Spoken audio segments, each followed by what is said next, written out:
हमारा पहला प्रश्न है, z का मान ज्ञात कीजिए यदि संख्या 4, 1, 7, z, 8, 9 से पूर्णतः विभाजित है।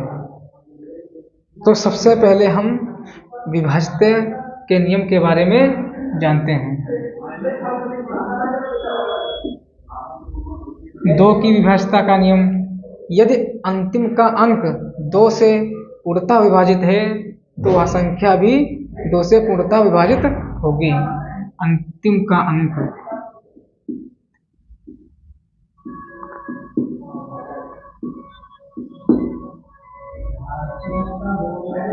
4, अंतिम के 2 अंक यदि 4 से विभाजित हैं तो वह संख्या भी 4 से पूर्णतः विभाजित होगी। अंतिम के 2 अंक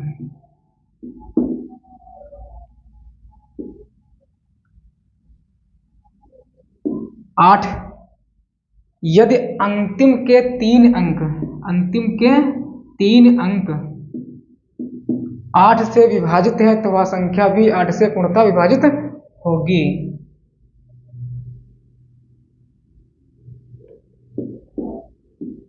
16 की विभाज्यता का नियम, यदि अंतिम के 4 अंक 16 से विभाजित हैं तो वह संख्या भी 16 से पूर्णतः विभाजित होगी। 3 और 9, यदि अंकों का योग 3 से विभाजित है तो वह संख्या भी 3 से पूर्णतः विभाजित होगी। अंकों का योग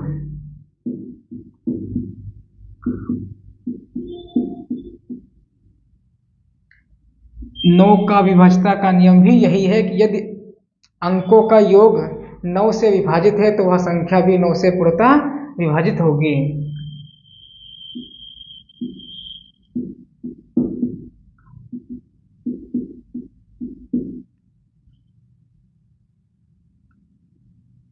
5 का विभाज्यता का नियम, 5 के विभाज्यता का नियम, यदि अंतिम का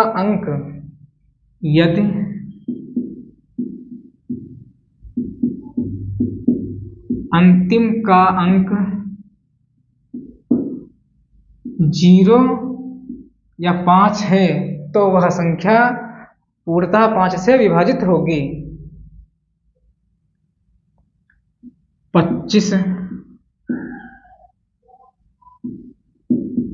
यदि अंतिम के 2 अंक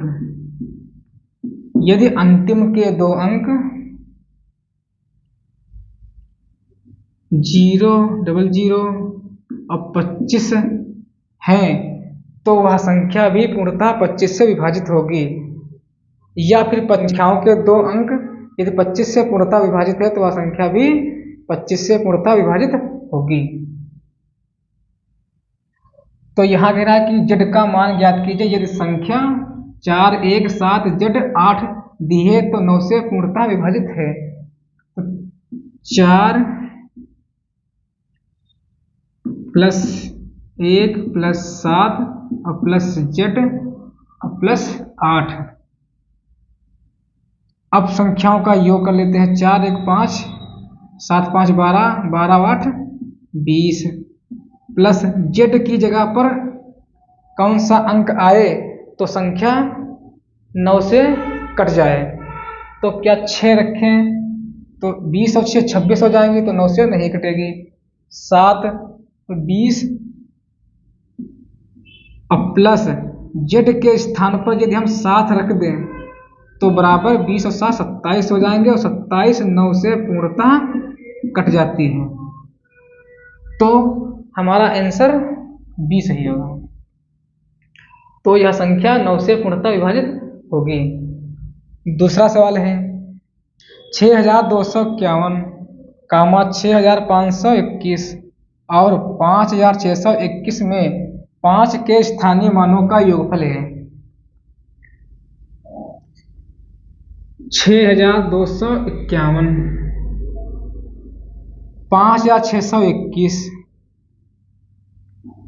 5,621 और 6,521, 6,521। अब इनके 5 का स्थानीय मानों का योगफल ज्ञात करना है। तो 5 का स्थानीय मान 5 के बाद कितनी संख्या है? 1, तो 1 हम 0 रख देंगे। इसमें भी 5 का स्थानीय मान 5 के बाद कितनी संख्या है? 1 2 3, तो 3 0। इसका भी हम 5 का स्थानीय मान ज्ञात कर लेते हैं। तो 5 के बाद कितनी संख्या है? 2, तो 2 0। योगफल ज्ञात करना है तो इनको हम जोड़ देते हैं। तो सबसे पहले बड़ी संख्या लिखते हैं, 5000 प्लस फिर छोटी संख्या से 500 और फिर प्लस 50। अब इनको हम जोड़ देते हैं। तो 0 5 5 और 5, 5550 इसका योगफल ज्ञात हुआ। तो हमारा कौन सा ऑप्शन सही है? ए ऑप्शन सही है। सम में 5 का स्थानीय मान ज्ञात किया और स्थानीय मानों का जब योगफल ज्ञात करना है तो सभी को हमने जोड़ दिया, तो आंसर आया है 5550।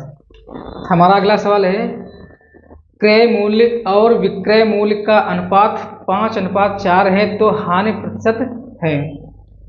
क्रय मूल्य और विक्रय मूल्य का अनुपात दिया है 5:4, तो हानि प्रतिशत पूछा है।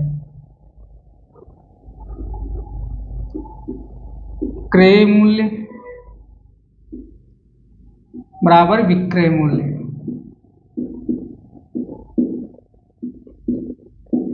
का अनुपात दिया है 5:4,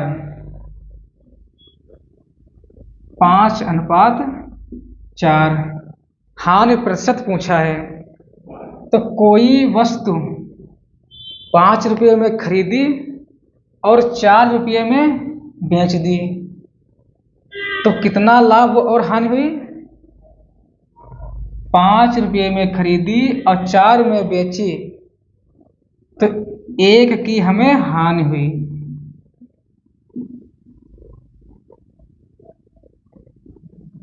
हानि प्रतिशत पूछा है,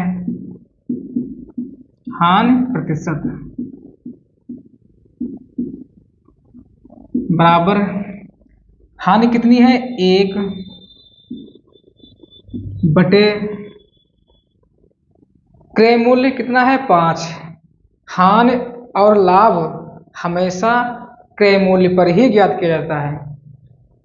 तो क्रय मूल्य कितना है? 5, तो बटे 5 और गुणे 100, 5 एकम 5, 5 दूनी 10, तो हानि कितनी आई है? 20%। तो ऑप्शन हमारा कौन सा सही है? सी। अगला सवाल है, 15 वस्तुओं का क्रय मूल्य 10 वस्तुओं के विक्रय मूल्य के बराबर है। प्रतिशत लाभ है। 15 वस्तुएं हैं, उनका क्रय मूल्य 10 वस्तुओं के विक्रय मूल्य के बराबर है। 15 वस्तुओं का क्रय मूल्य बराबर 10 वस्तुओं के विक्रय मूल्य के बराबर है। 10 वस्तुएं के विक्रय मूल्य। अब इनका हम अनुपात ज्ञात कर लेते हैं। तो 15 क्रय है और 10 विक्रय है, तो क्रय के बराबर में कितना है? 10। तो क्रय है हमारा 10 अनुपात, और विक्रय के इधर कितना है? 15, तो विक्रय 15। अब हमको काट देते हैं, 5 दूनी 10, 5 तिया 15।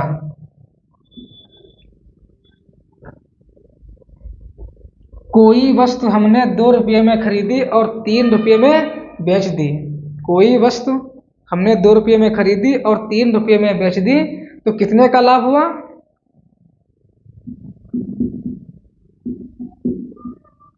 1 रुपये का। कितने पर? 2 पर, बटे 2 गुणे 100, 2 एकम 2, 2 पंचे 10, तो लाभ कितना हुआ? 50%। ऑप्शन ए हमारा सही है। नेक्स्ट सवाल, निम्न में से कौन सी संख्या 4 तथा 9 दोनों से भाज्य है? कौन संख्या 4 तथा 9 दोनों से भाज्य है? पहली संख्या है 2368, दूसरी संख्या है 2736, तीसरी संख्या है 3954, चौथी संख्या है 3814। इनमें से कौन सी वह संख्या है जो 4 तथा 9 दोनों से पूर्णतः पूरी विभाजित है?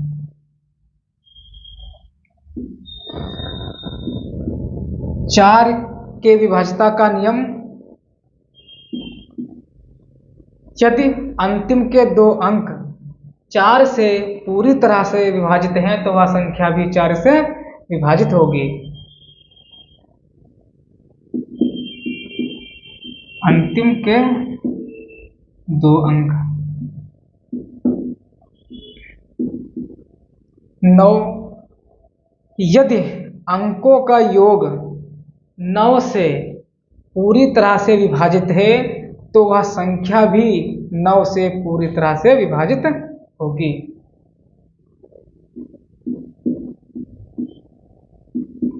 संख्याओं का योग।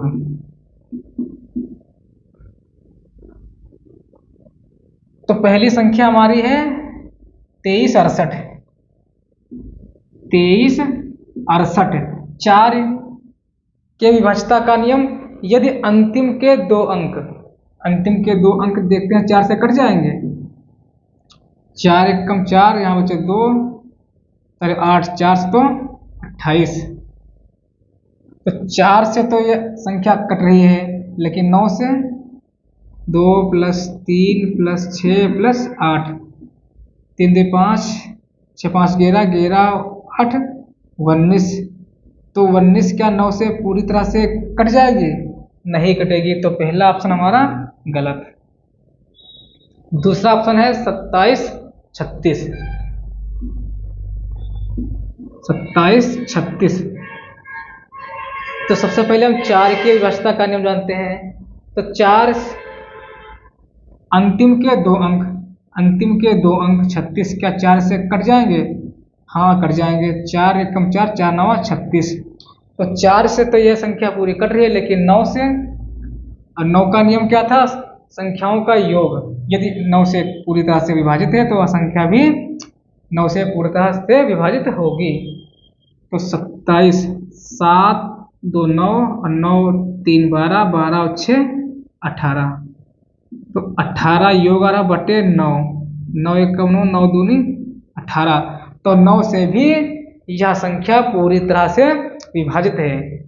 तो हमारा ऑप्शन कौन सा सही हो जाएगा? बी, 2736 ऐसी संख्या है जो 4 तथा 9 दोनों से पूरी तरह से विभाजित है।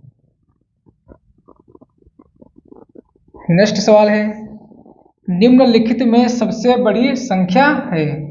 निम्नलिखित में सबसे बड़ी संख्या है। पहला ऑप्शन है 4/3, 5/6, 3/2, 9/7। इनमें से सबसे बड़ी संख्या कौन है? तो 4/3,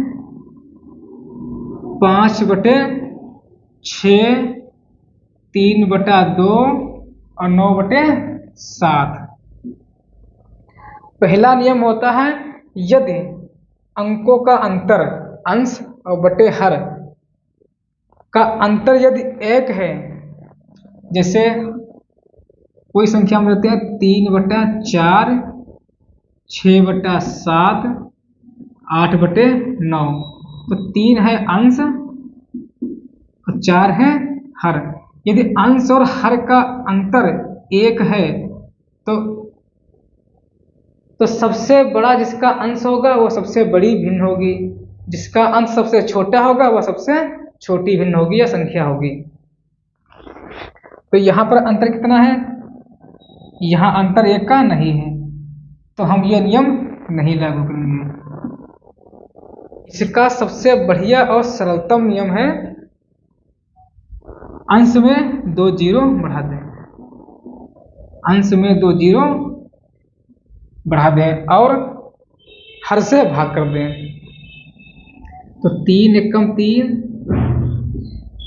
4 में से 3 का 1 बढ़ा 0, ये 10, 3 तियां 9 और 3 तियां 9, कितनी है? 133। 6 8 48, 6 8 48, 50 में से 48 के 2 बचे 0, 6 तियां 18, 6 तियां 18, फिर 6 तियां 83 रखो यहाँ, 83।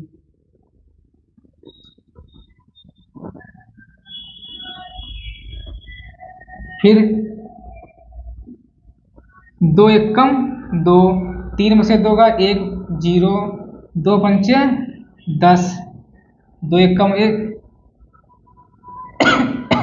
फिर 2 एकम 2, 3 में से 2 का 1 बढ़ा 0, 2 पंचे 10, ये 0 1 से 50, फिर 7 एकम 7, 2 बचे 0, 20, 7 दूनी 14, फिर 60, 7 8 56, 1 से 28,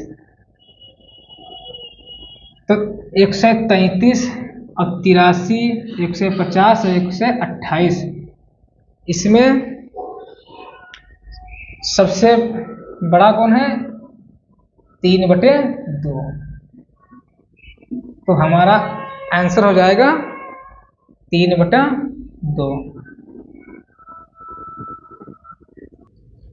नेक्स्ट सवाल है, कोई 2 अंकों की संख्या तथा उनके स्थान परिवर्तन से बनने वाली नई संख्या का योग 110 है।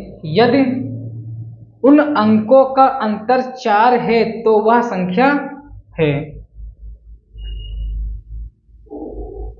कोई 2 अंकों वाली संख्या है, लेते हैं 23 हमने संख्या लिया, कह रहा है कि उनके स्थान परिवर्तन से बनने वाली नई संख्या। स्थान परिवर्तन का मतलब है 2 की जगह 3 और 3 की जगह 2, 3 और 2 बनने वाली संख्या का योग, तो योग 3 और 2 5 और 3 और 2 5, 110 है और इसमें कितना है? 55। हमने 2 संख्या ली है, 23 लिया है, 23 के स्थान परिवर्तन मतलब 2 की जगह 3 और 3 की जगह पर 2 और उनका योग कर दिया, योग कितना है? 55। और कह रहा है कि उन अंकों का अंतर 4 है, तो इसमें तो अंतर 4 नहीं था। सवाल में कौन सी संख्या दी है? 62, 51, 84 और 73। तो इसमें दूसरी शर्त क्या है? यदि उन अंकों का अंतर 4 है, तो अंतर कितना है? 2 और 6 में अंतर कितना है? 4 का। 1 और 5 में अंतर कितना है? 4 का। 4 और 8 में अंतर कितना है? 4 का। 3 और 7 में अंतर कितना है? 4 का। तो दूसरी शर्त ठीक है। अब पहली शर्त क्या है कि मतलब उनके स्थान परिवर्तन से बनने वाली नई संख्या का योग 110 है, तो 62 को हम लिख सकते हैं, 2 को इधर ले और 6 को इधर, तो 26। अब इनका योग जोड़ दें तो 6 2 8 और 6 2 8, 88। तो ये संख्या नहीं है। दूसरी संख्या 51, स्थान परिवर्तन, तो 51 को हम कितना लिखे? 15। जोड़ दें तो 5 1 6 और 5 1 6, तो 51 भी हमारी संख्या नहीं है। 84 तीसरी संख्या है 84, 84 के स्थान परिवर्तन, तो 84 को हम लिख सकते हैं 48, प्लस योग कर दे 8 4 12, 8 4 12 1 13, 132, तो 84 भी हमारी संख्या नहीं है। 73, 73 के हम स्थान परिवर्तन कर देते हैं, तो 73 को हम लिख सकते हैं 37, प्लस योग कर दें 7 3 10 और 7 3 10 और 1 11, तो 73 हमारी वह संख्या है जिनका अंतर 4 है और स्थान परिवर्तन करने पर उनका योग 110 प्राप्त हो जाता है। तो ऑप्शन हमारा कौन सा सही है? डी। इस सवाल में कह रहा था कि स्थान मतलब जो ये संख्या दी है इनका स्थान परिवर्तन कर दे, मतलब 73 की जगह पर 37 और फिर उनको हम जोड़ दें तो उनका योग अगर 110 आ रहा है तो वह संख्या 73 ही होगी। अगला सवाल है, दो संख्याओं का लासा और मासा क्रमशः 3060 और 12 है। यदि एक संख्या 180 है तो दूसरी संख्या ज्ञात कीजिए। दो संख्याओं का लासा तथा मासा 3060 है और 12 है। यदि एक संख्या 180 है तो दूसरी संख्या हमें ज्ञात करनी है।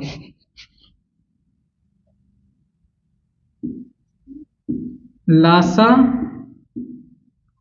गुणे मासा बराबर पहली संख्या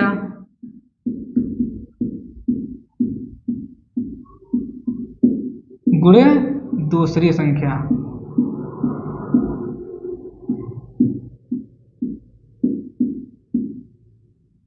लासा कितना दिया है? 3060, तो 3060 गुणे मासा कितना दिया है? 12, तो गुणे 12 बराबर पहली संख्या 180 है गुणे दूसरी संख्या हमें ज्ञात करनी है। 0 से 0 कैंसिल, 3 छक 18 और 3 चक्कू 12, 6 एकन 6, 6 पंचे 30 और 6 एकन 6, 51 गुणे 4, 4 एकम 4, 4 पंचे 20, तो दूसरी संख्या हमें कितनी प्राप्त हुई है? 204। तो ऑप्शन हमारा कौन सा सही है? ए। अगला सवाल है, दो संख्याओं का गुणनफल 48 है, उनके वर्गों का योगफल 100 है। इन दोनों संख्याओं का योगफल ज्ञात कीजिए। दो संख्याओं का गुणनफल, जैसे मान लें ए और बी का गुणनफल 48 दिया है और उनके वर्गों का योगफल ए स्क्वायर प्लस बी स्क्वायर का मान दिया है 100। ज्ञात करना है, उन दोनों संख्याओं का योगफल ज्ञात करना है, तो ए और प्लस बी ज्ञात करना है।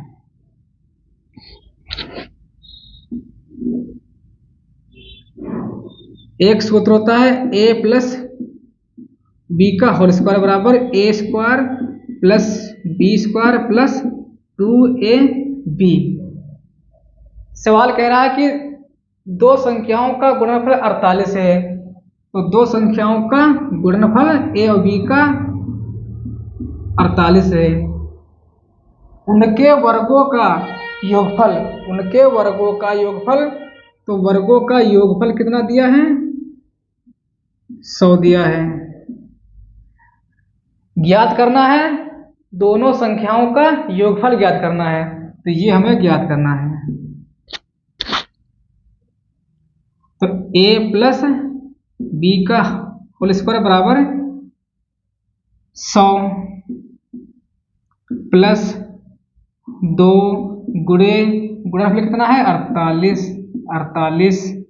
बराबर 100 प्लस 48 दूना 96, 2 8 16 के 6 हासिल 1, 2 जब 8 1 9, तो बराबर 196 कितनी प्राप्त हुआ है, कितना 196। अब a प्लस बी बराबर 196, a प्लस बी का होल स्क्वायर हटेगा तो इधर अंडर रूट लग जाएगा, और 196 किसका वर्गमूल होता है, 14 का। तो आंसर हमारा कितना प्राप्त हुआ, 14। 14 हमारे ऑप्शन में नहीं है, तो हम आंसर मान लेते हैं 14। सवाल कह रहा था कि दो संख्याओं का गुणनफल 48 है तथा उनके वर्गों का योगफल 100 है। तो सूत्र होता है a प्लस बी का होल स्क्वायर बराबर a square plus B square plus 2ab। उनके गुणनफल a और b का मान दिया है 48 तथा उनके वर्गों का योगफल दिया है 100। अब ज्ञात करना है a प्लस बी का होल स्क्वायर, मतलब संख्याओं का योगफल ज्ञात करना है। तो a प्लस बी हमें ज्ञात करना है, तो a square plus B square की जगह पर हमने मान रख दिया 100 और a और b की जगह पर मान रख दिया 48। तो 100 प्लस 2 गुणे 48, 100 प्लस 48 दूना 96, 100 और 96 को जोड़ दिया तो 196। अब a प्लस बी बराबर 196, इधर से जब वर्गमूल हटेगा तो इधर अंडर रूट लग जाएगा। तो 196 किसका वर्गमूल होता है, 14 का। तो हमारा आंसर कौन सा होगा, 14। हमारा अगला सवाल है, यदि a की आयु b की आयु से 20% अधिक है तो b की आयु a की आयु से कितना प्रतिशत कम है। b की आयु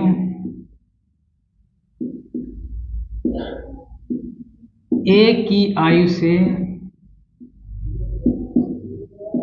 से 20% अधिक है। यदि हम b की आयु 100 मान लेते हैं तो a की आयु कितनी हो जाएगी, 120। सवाल कह रहा है कि a की आयु b की आयु से 20% अधिक है a की आयु।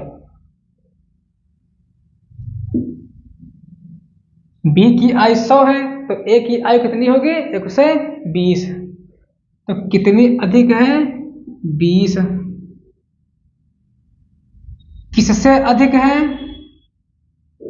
a की आयु से। तो 120 बटे और गुणे 100, 20 से कम 20 और 20 छक्का 120, तो बराबर 100 बटे 6,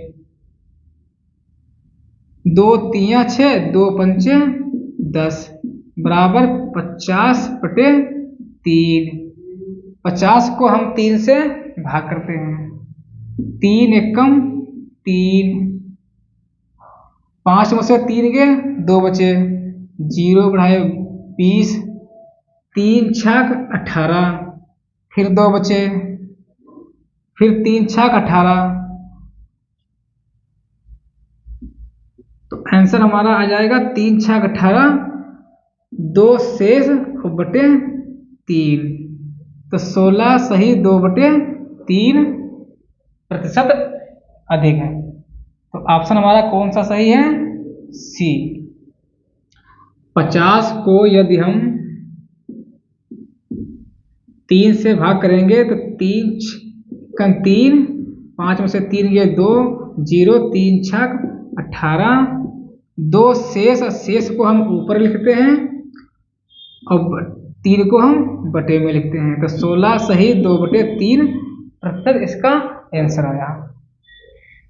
अगला सवाल है, यदि a b से 25% कम है तो 2b माइनस a बटे a का मान होगा।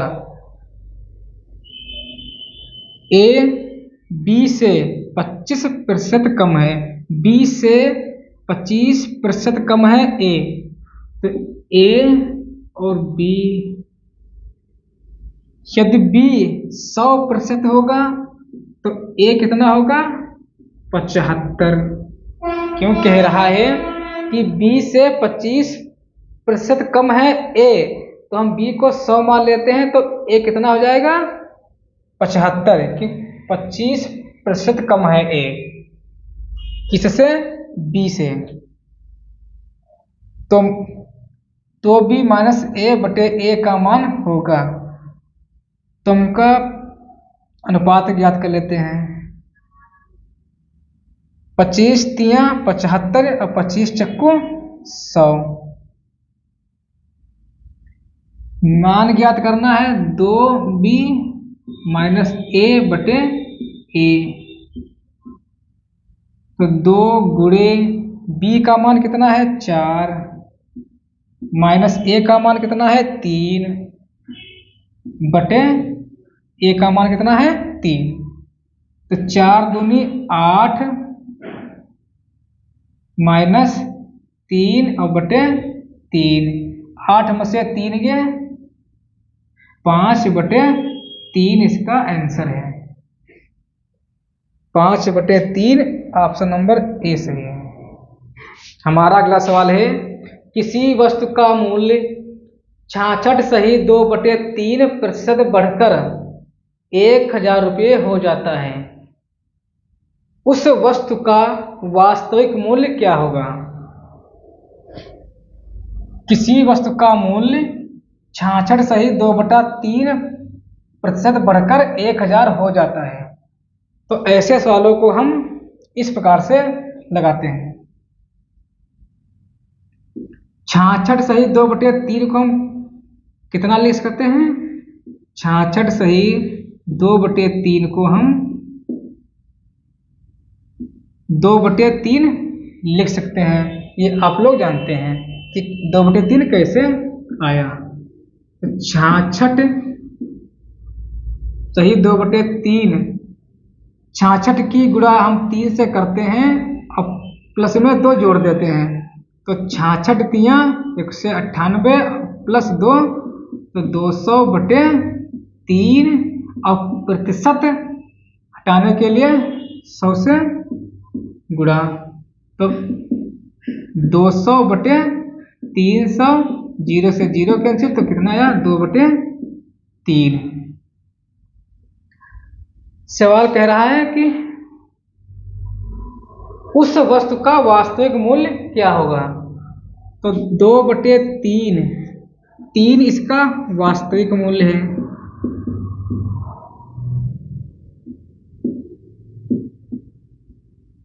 और 2 वृद्धि है।